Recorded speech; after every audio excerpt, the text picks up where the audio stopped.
क्या पुर्तगाल पाकिस्तान से job seeker visa दे रहा है? पुर्तगाल किन लोगों को जॉब सीकर वीज़ा दे रहा है? जॉब सीकर वीज़ा कैसे अप्लाई करना है? जॉब सीकर वीज़ा लेके क्या पुर्तगाल का रेजिडेंस कार्ड ले सकते हैं? बकायदा हवा में तीर नहीं चल रहे, बकायदा सेफ का फॉर्म है, ये चेक करें, ऊपर सेफ लिखा हुआ है।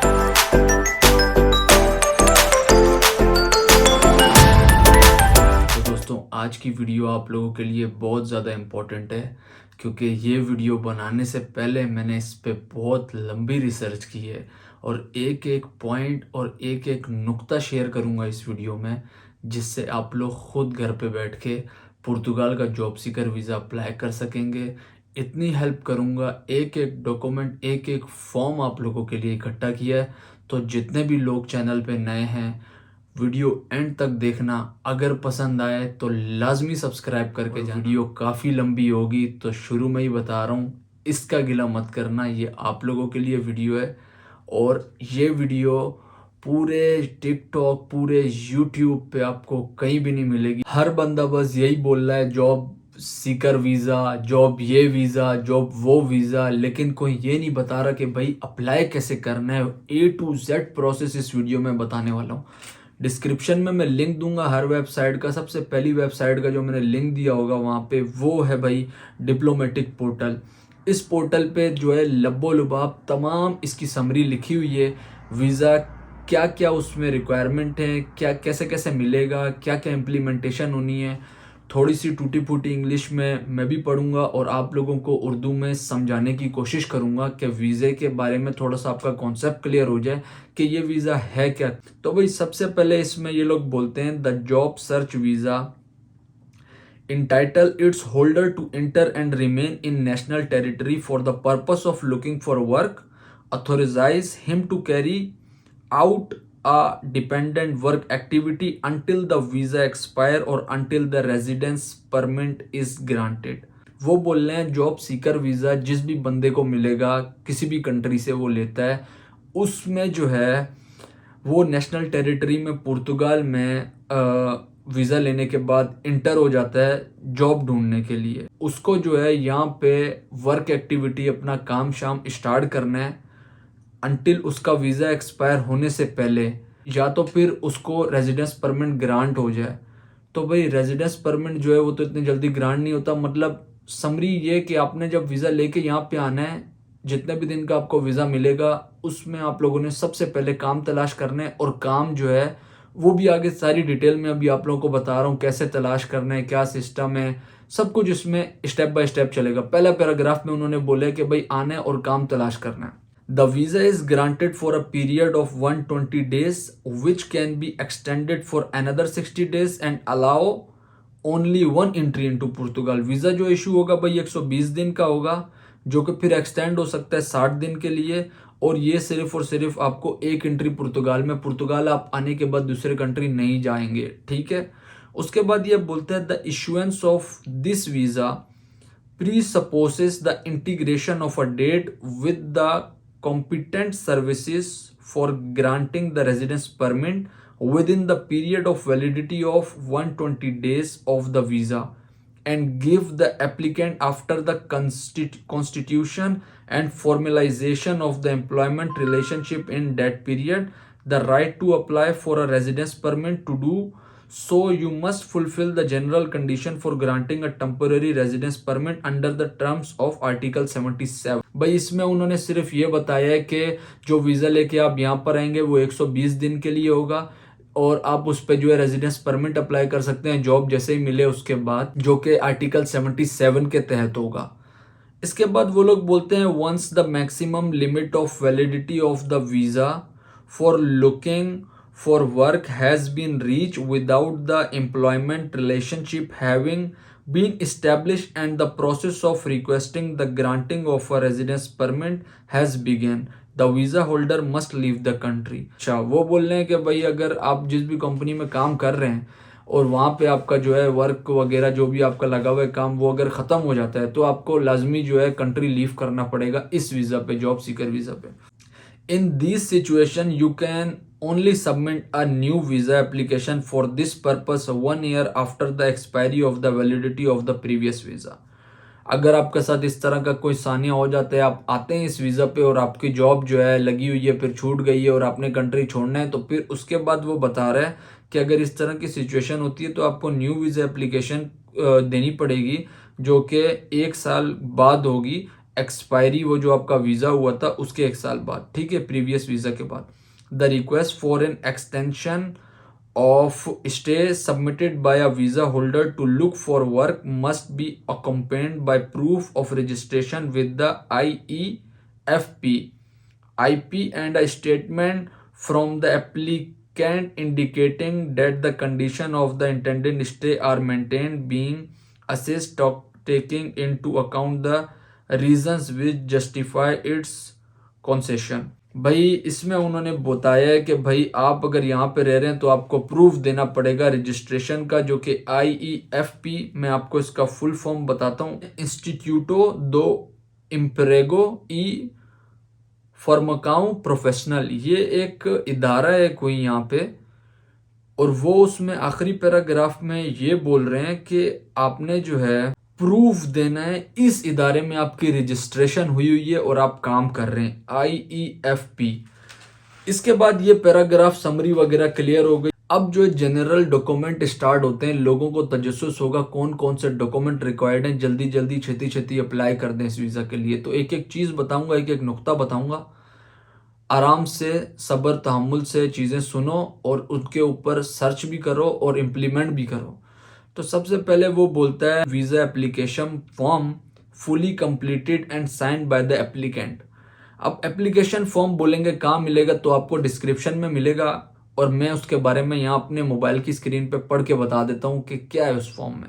मैंने डाउनलोड कर लिया है फॉर्म अपने पास और मेरे पास आ गया है form, Portugal application for national visa. आप ये देख सकते हैं, अगर कैमरे में मैं आप लोगों को दिखाऊं, ये भाई फॉर्म है। अगर छोटा कर दूं इसको मैं, तो जिस तरह हम वीज़ास के यूरोप के फॉर्म अप्लाई करते हैं सेम वही फॉर्म है, उसी तरह का फॉर्म है, और इसमें सिर्फ आपकी डिटेल्स पूछी गई हैं। ये फॉर्म डिस्क्रिप्शन से मिलेगा, इसको आप अपनी डिटेल्स के मुताबिक फिलअप करें, क्योंकि उसमें ऑक्यूपेशन होगा, क्या करते हैं, क्या है क्या नहीं है, कभी यूरोप आए नहीं आए, इसी तरह के सवाल होते हैं जिससे हम शेंजन स्टेट में फॉर्म फिलअप करते हैं। तो आपकी डिटेल फॉर्म आपको डिस्क्रिप्शन में मिल जाएगा। सबसे पहला डॉक्यूमेंट ये चाहिए। सेकंड, दो identical photograph passport type updated and in good condition of identification of the applicant. वही हुई ना बात, मैंने बोला कि जिस तरह यूरोप का वीज़ा अप्लाई करते हैं वही फॉर्म है, तो तस्वीरें भी यूरोप के वीज़े के लिए वैसी ही आप लोगों को चाहिए, 2 तस्वीरें। नंबर 3 पे वो बोल रहा है पासपोर्ट और other travel document valid for more than 3 months after the scheduled date of return copy of biographical page. Passport travel document है हमारा वो, और पाकिस्तान से अगर है तो नेशनल आइडेंटिटी कार्ड। ये 2 चीज़ें इंपॉर्टेंट होती है, ये 2 ही आपसे कहीं ना कहीं पूछते हैं, तो ये दोनों चीज़ें आपकी वैलिड होनी चाहिए, बस इतनी सी कहानी है। नंबर 4 पे वो बोलता है proof of regular status if you are of a nationality other than that of the country where you apply for a visa valid for 3 months after the expected date of return। 3 महीने पहले visa apply करना है। अगर आप ये visa apply कर रहे हैं, आपका पासपोर्ट जो है 3 महीने वैलिड होना चाहिए।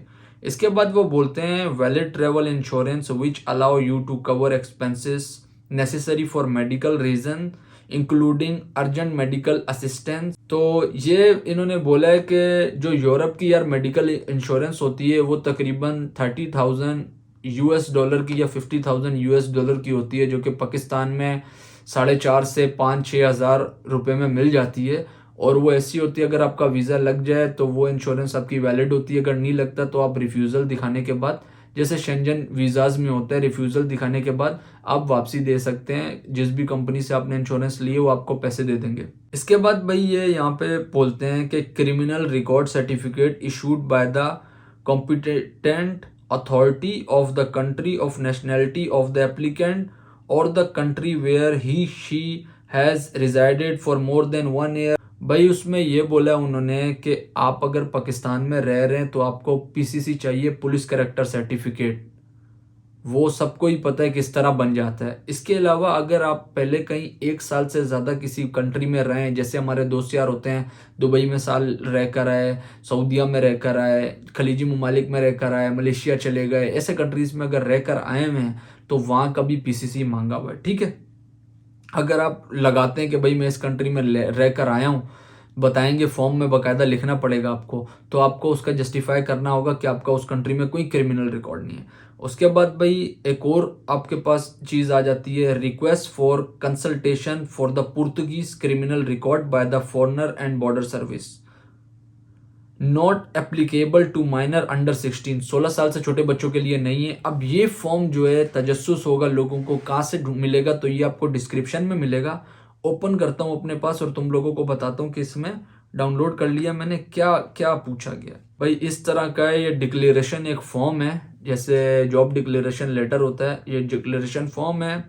थोड़ा सा मुझे भी समझ आया है, ईयू बोलते हैं, जिस तरह मैं बोलूँ ईयू माजिद, तो मैं माजिद हूँ, तो इसमें इन्होंने लिखा हुआ है डिटेल ही चाहिए आपकी, ईयू और फिलियो दे, फिलियो मतलब किसके बेटे हैं आप, ये सारी चीज़ें पूछी हुई हैं। ये फॉर्म आपको डिस्क्रिप्शन में मिल जाएगा, 4-5 कॉलम है वो आपने फिल करने हैं, कुछ इस तरह का ये फॉर्म दिखता है, ये आपको डिस्क्रिप्शन में मिलेगा, वहां से डाउनलोड करके ये आपने अपने पास रख लेना है। उसके बाद कॉपी ऑफ रिटर्न ट्रांसपोर्ट, ये क्या चीज़ है, ट्रांसपोर्ट बाय प्लेन ट्रेवल करेंगे तो उसकी जो बुकिंग्स हैं, होटल बुकिंग, फ्लाइट बुकिंग, ये सारी चीज़ें उसमें लगानी है।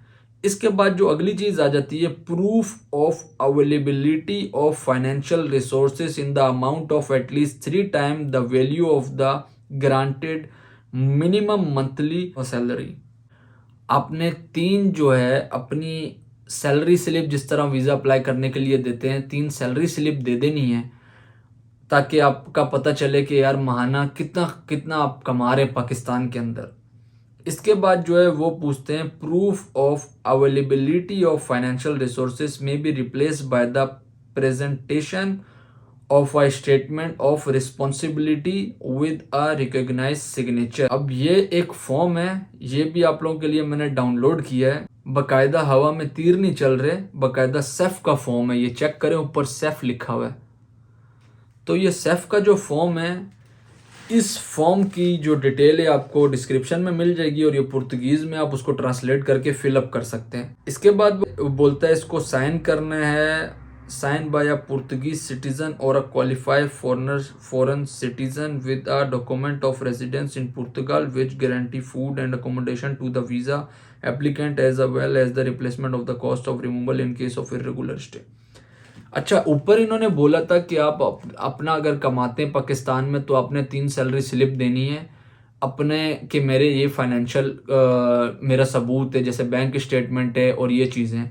नीचे उन्होंने ये फॉर्म इसलिए दिया है, अगर आपका पुर्तगाल के अंदर कोई जानने वाला रह रहा है जिसके पास सिटीजनशिप है या रेजिडेंस कार्ड है, इस तरह का कुछ भी सिस्टम है, वो आपकी गारंटी लेगा इस फॉर्म के साथ। उसका पासपोर्ट या उसका रेजिडेंस कार्ड या उसका पीआर जो भी आपने लगा के उसकी डिटेल लिखनी है, फॉर्म डिस्क्रिप्शन में आप उसको जो है ट्रांसलेट करके फिलअप कर सकते हैं। अगर आपके पास पाकिस्तान में इतने वसाइल नहीं है तो आप ये ऑप्शन चूज करके यहाँ पे कोई अपना जानने वाला ढूंढ के उसके बिहाफ पे अप्लाई कर सकते हैं वीज़ा। उसके बाद वो बोलता है कि citizen who sign the set terms of responsibility must financial in the amount of last 3। अच्छा, जो बंदा आपको स्पॉन्सर करेगा उसके पास यहाँ पे लास्ट 3 मंथ की सैलरी स्लिप होनी चाहिए और उसका बैंक अकाउंट में स्टेटमेंट होनी चाहिए, जो कि आप उसमें प्रूफ के तौर पे बताएंगे। उसके बाद जो आता है स्पेसिफिक डॉक्यूमेंटेशन आ जाती है, declaration indicating the condition of the intended stay. उसके बाद प्रूफ ऑफ सबमिशन ऑफ, अच्छा, proof of submission of declaration of interest for enrolment in the IEFP submitted online, Portuguese language में, इंग्लिश लैंग्वेज में, French में और spaniel में। इस website पे आपने रजिस्ट्रेशन करनी है और इसमें लिखा हुआ क्या है, क्योंकि जब आप पुर्तगाल आएंगे इस वीज़ा पे तो आपको इंस्टीट्यूट दो इम्प्रेगो ई फार्मेसाओं प्रोफेशनल, पुर्तगीज में लिखा हुआ है, इस वेबसाइट पे आपने रजिस्ट्रेशन करनी है। जॉब सर्च वीज़ा एप्लीकेशन आप देख सकते हैं, जॉब सर्च वीज़ा एप्लीकेशन। ये सारे लिंक डिस्क्रिप्शन में डाल दिए। मैं आप लोगों को सिर्फ बता रहा हूँ, बाकी आप लोगों को दिमाग क्लियर हो जाए, एक एक चीज़ एक एक नुक्ता समझा रहा हूँ, ताकि ये कोई ना गिला करे कि माजिद भाई आप पुर्तगाल में रह रहे हैं, आपने हेल्प नहीं की। तो अब ये बोलते हैं आर्टिकल 57A जो कि of law 23/2007 of 4 July in current wondering, ये सारा इन्होंने लॉ के बारे में ऊपर बताया हुआ है, आप भी पढ़ लीजिएगा। I identify below declare date after entering Portuguese territory I intend to register with the institute of employment and professional training to look for work. आपने यहाँ पे आने के बाद मेरे भाइयों सबसे इंपॉर्टेंट जो है इधर रजिस्ट्रेशन करनी है। बहुत लंबा फॉर्म है।